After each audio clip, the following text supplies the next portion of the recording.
ဘောလုံးချစ်ပရိသတ်များအားလုံးမင်္ဂလာပါဒီည FIFA World Cup မှာအရန်ကိုဆဲလို့ရှာဖို့ကောင်းတဲ့ပွဲတစ်ပွဲရှိနေပါတယ်တိုက်စစ်မှာခြေစွာနေတဲ့ဘရာဇီးနဲ့အနိုင်ယူဖို့မလွယ်တဲ့စကော့တလန်တို့တိုက်ရိုက်တွေ့ဆုံမဲ့ပွဲဒီပွဲကတာမန်ပွဲတစ်ပွဲမဟုတ်ပါဘူးနောက်တစ်ဆင့်တက်ရောက်နိုင်မှုကိုဆုံးဖြတ်ပေးနိုင်တဲ့ပွဲပါ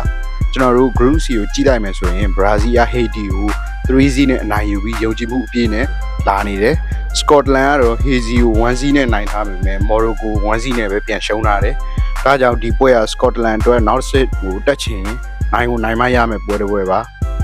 ပထမဆုံးဘရာဇီးဘက်ကိုကြည့်မယ်ဆိုရင်ဘရာဇီးဆိုတာဘောလုံးလောကရဲ့ဖျော်ဖြေမှုအပေးနိုင်ဆုံးအသင်းတစ်သင်းပါပဲသူတို့ရဲ့ attacking style အမြန်နဲ့ skillful ဖြစ်တယ်ခံမှန်းလို့မရအောင်စိတ်လှုပ်ရှားဖို့ကောင်းတယ်တောင်ပန်ကနေတိုက်စစ်ကိုလိုက်ပါနိုင်မှုကွဲလင်မှာဘောလုံးထိချုပ်နိုင်မှု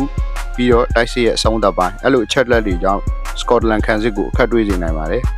ဒုတိယအနေနဲ့စကော့တလန်ကိုကြည့်မယ်ဆိုရင်စကော့တလန်အသင်းကို shot တော့လို့မရဘူးသူတို့က physical football ကစားတယ် defensive shape ကောင်းတယ်ပြီးတော့ set piece တွေမှာ NDS ရှိတယ်ဒေါင်းကန်ပေါ် free kick တွေနဲ့ပဲ game ကိုပြောင်းလဲနိုင်တဲ့အသင်းတစ်သင်း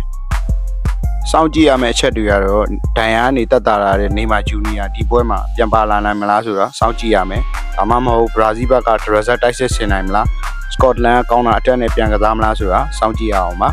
စာရွက်ပေါ်မှာကြည့်ရင်ဘရာဇီးကအားတာပါတယ်ဒါပေမဲ့ဘောလုံးလောကမှာထင်မထားတဲ့ရလဒ်တွေကအမြဲဖြစ်ပေါ်တတ်ပါတယ်